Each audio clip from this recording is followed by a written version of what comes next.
Kwa jinsi ambavyo mambo yanakwenda kwa hivi sasa, makubaliano kati ya Marekani pamoja na Irani yanaweza kubaki kuwa kitendawili tu, kwa sababu katika ukanda wa Mashariki ya Kati bado haijatulia kabisa. Kwa mara nyingine tena, Irani pamoja na Marekani wameshambuliana, na Irani imefanya mashambulizi makali sana katika nchi ya Bahrain pamoja na Kuwait kwa kulenga kambi za kijeshi za Marekani.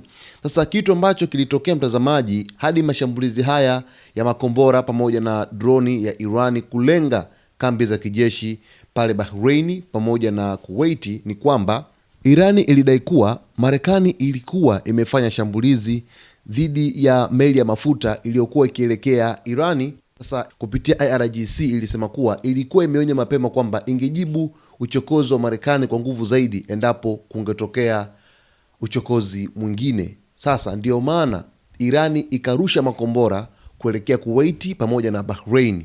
Lakini kwa mujibu wa taarifa ya kamandi kuu ya jeshi la Marekani CENTCOM, ilisema kwamba makombora mawili yaliyolenga Kuwait yalivunjika bila kufika katika malengo sahihi, huku Bahrain wakieleza kwamba walikuwa wamefanikiwa kudungua baadhi ya droni ambazo zilikuwa zimerushwa moja kwa moja kuelekea katika kambi ya kijeshi ya Marekani. Sasa kufuatia tukio hilo hilo, Marekani nayo ikafanya mashambulizi dhidi ya kituo cha kijeshi cha Irani kwenye kisiwa cha Qeshm katika mlango wa Hormuz, na CENTCOM ikasema kwamba mashambulizi hayo yalilenga kituo cha kudhibiti operesheni za kijeshi za Irani ambacho kinadhaniwa kwamba huenda kilihusika katika kurusha droni pamoja na makombora.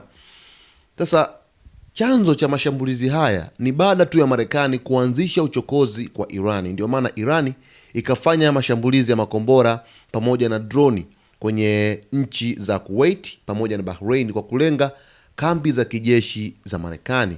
Yaani kwa staili hii, mambo yakiendelea hivi, tunaweza tukasikia tu masikioni kwamba Iran na Marekani wanataka kukubaliana, lakini hawatofika muafaka, kwa sababu kila wanapozungumza wajadiliane kuhusu hali fulani ya utulivu, mambo yanavunjika kabisa, na mwisho wa siku yanaishia kwenye mashambulizi ya kujibizana kama hivi ambavyo yametokea siku ya Jumanne.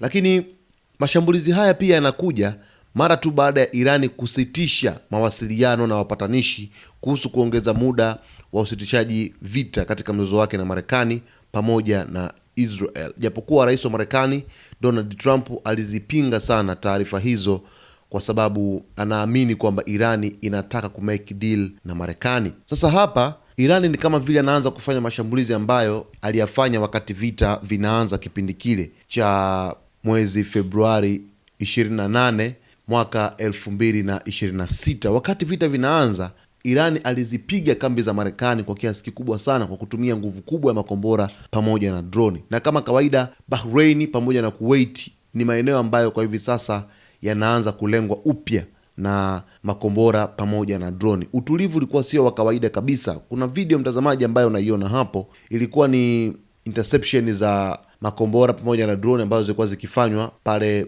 Bahrain pamoja na Kuwait, kwa sababu yalikuwa yanakuja kwa kasi, lakini vile vile ving'ora vikaanza kulia ili kuashiria hali ya hatari katika maeneo hayo na kuanza kulenga droni hizo pamoja na makombora.